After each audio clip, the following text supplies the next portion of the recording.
Joined now by AJ Styles, WWE Superstar, here in town for the Royal Rumble Saturday. AJ, we were just talking about it. So you and I, we've talked before about 10 or so years ago when I was on, it was 1380 AM, the radio station. It was above a sex shop on the landing, and you came up and you did a in-studio interview with me back then. We both had a lot shorter hair, no facial hair. You also were a lot tanner, too. Oh, yeah? Yeah. Okay. Yeah, back in the, like I can see now, you're not hitting the tanning beds and doing that as much. Well, spray tan goes a long way. Yeah. And I'll be darker by Saturday. I guarantee it.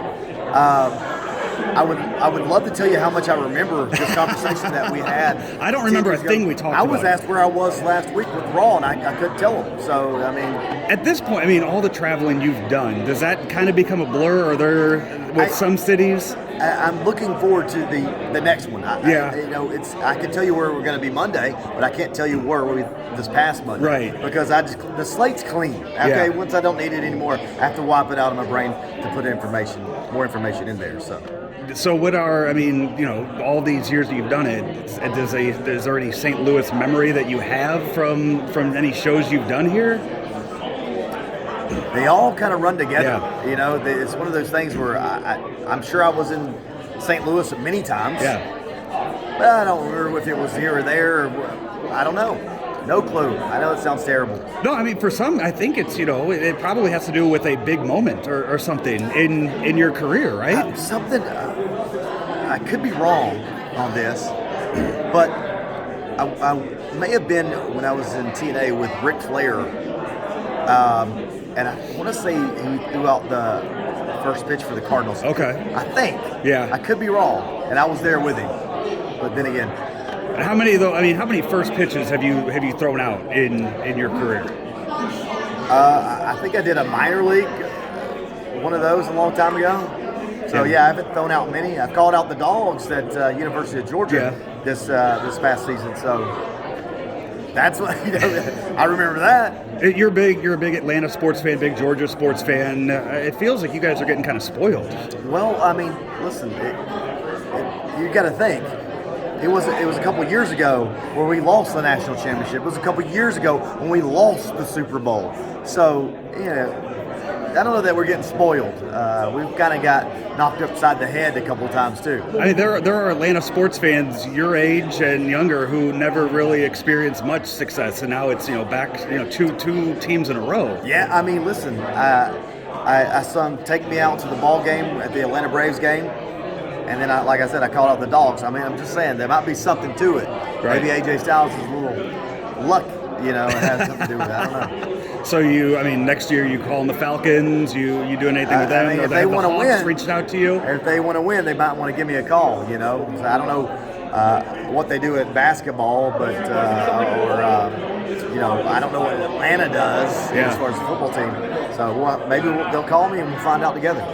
What are your when you come now to the Royal Rumble tomorrow? It's in a huge. You guys have moved recently to these big arenas for the Rumble and for some of it's not just WrestleMania anymore in the big stadium shows. Right. When you're doing a show there, can you tell the difference in the ring between a small 20,000 seat arena to a 50,000 seat arena? Absolutely. The thing with the bigger the arena is, the more the crowd noise goes straight up. Right. Yeah. So you can't hear whether or not you're doing well, if people are enjoying it or not. So it's a little bothersome, if you will, because you don't know if people are reacting sometimes. So big arenas tend to do that. And the Royal Rumble, you're going to get crowd reaction after crowd reaction when that number counts down. You remember, just a handful of years ago, you made your debut. You were number 3 in the Rumble, and for a lot of time, when that music hits, people know who's coming out. For you, nobody knew what that music was, but when your name came on the screen, the place went nuts for that. So when you're in the ring, 2 years ago when Edge made his return, when that music hit, you're in the ring, and you hear that crowd noise, what does that do for you? Oh, man. I remember, like you said, when Edge came out and how awesome that was. And you're getting those cold chills like, oh, man, this is amazing. So, those are moments you don't forget. Before, I know the last interview you did, you were talking video games and stuff, and I mentioned the hair at the beginning. We're about the same length, I think, hair-wise. Any tips on? I mean, 'cause I can't wear mine down that like that. Well, it depends what kind of, I guess, what the hairspray actually works. It keeps it straight. You still go hairspray with it that long too? Yeah. Well, you got to keep down the stragglers and whatnot. So if you don't have it up, you have to do that. That's my way of doing it. There might be maybe there's a better way. Maybe I didn't talk to some. You got hair and makeup. You got hair and makeup backstage. I mean, you're just spoiled. Again. Yes, that's true. That is true.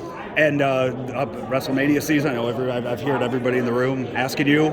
Edge is the one on your mind, right? I think it's the one on everyone's mind. It's not just me. It's not just the fans, and maybe it's on Edge's mind too. I think that's something that people want to see. We want to give it to them. That'd be a hell of a match. I think so. Thank you, AJ. Yeah.